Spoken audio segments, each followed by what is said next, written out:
So Heidi, do you want to tell us about the wine you brought tonight? Absolutely. So I brought a 100% Chardonnay from L'Octevin, Alice Beauvau.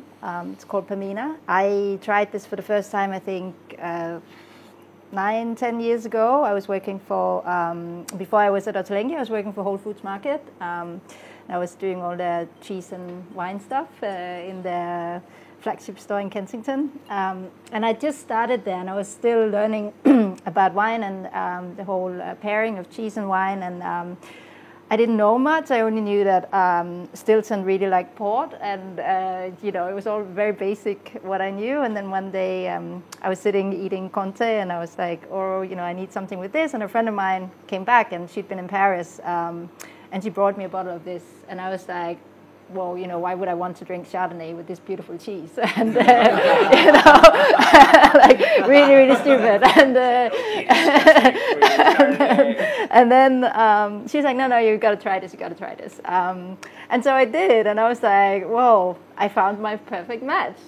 Actually, this year was the first time I went to visit her, and I'm trying to not be too dogmatic about wine and so-called natural wine and low-intervention wine, whatever we want to call it. But I must say, standing in her vineyard and just seeing all the biodiversity and really, it sounds so cheesy, but really standing there and just listening to all the insects, and you could really smell all the herbs and all the fruit that was growing around. I just think it's something different, and it's not to say that that's the only way to grow and to make wine, but it made a really big impression on me, and it was sort of, for me, a really profound experience. The first time I met her, you see this quite petite lady, but she's so strong, like it's unreal, and she's out there and just working in the vineyards every day, and she's so softly spoken, and there's just this real poetry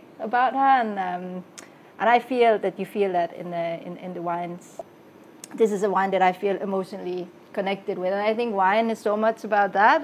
It's that connection you have and the memories you have, and maybe sometimes it's not the best technically, so to speak, but I think that that's how I always feel about the wines. It's how you emotionally connect with the wine. To me, that's the best wine.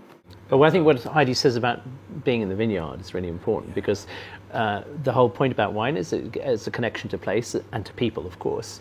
But to be to remember when you're smelling the wine, to remember the vineyard and the smells, all those natural smells. This is why I think these biodiverse vineyards are really magical places, and I think they can in the wine that magic can be released, and that's why we're drinking is to evoke that sensation or to bring us to a particular place at a particular time. Yeah, this wine's really pretty amazing. I just think that it's so it's like electric. It's just the acidity is insane, and just really.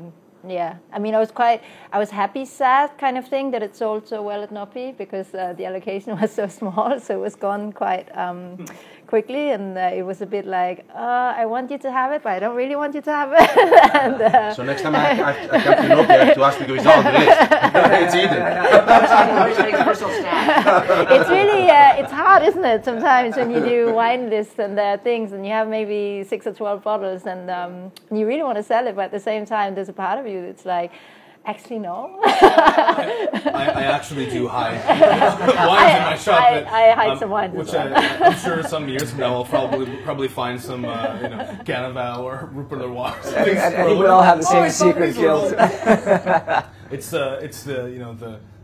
the Gollum effect, as I like to call it, the precious. And I think Heidi, electric is really, I think, the principal thing that I think for my own notes in this. It's just it's so much energy and tension and precision as well. And I guess I'll maybe we'll talk about this more with Miroir as well. But it's really interesting. We'll be tasting 2 Chardonnays from Jura, both sans soufre as well, like without sulfur, and I think people that maybe that don't taste as many wines, I mean, there's a lot of apprehension or nervousness about these kinds of wines, and there's like, oh, well, it's going to be faulted. I mean, you taste this and you taste the Miroir. I mean, these are such precise, tense. I mean, they're the antithesis of what every negative assumption that people have about these sans soufre wines with Chardonnay.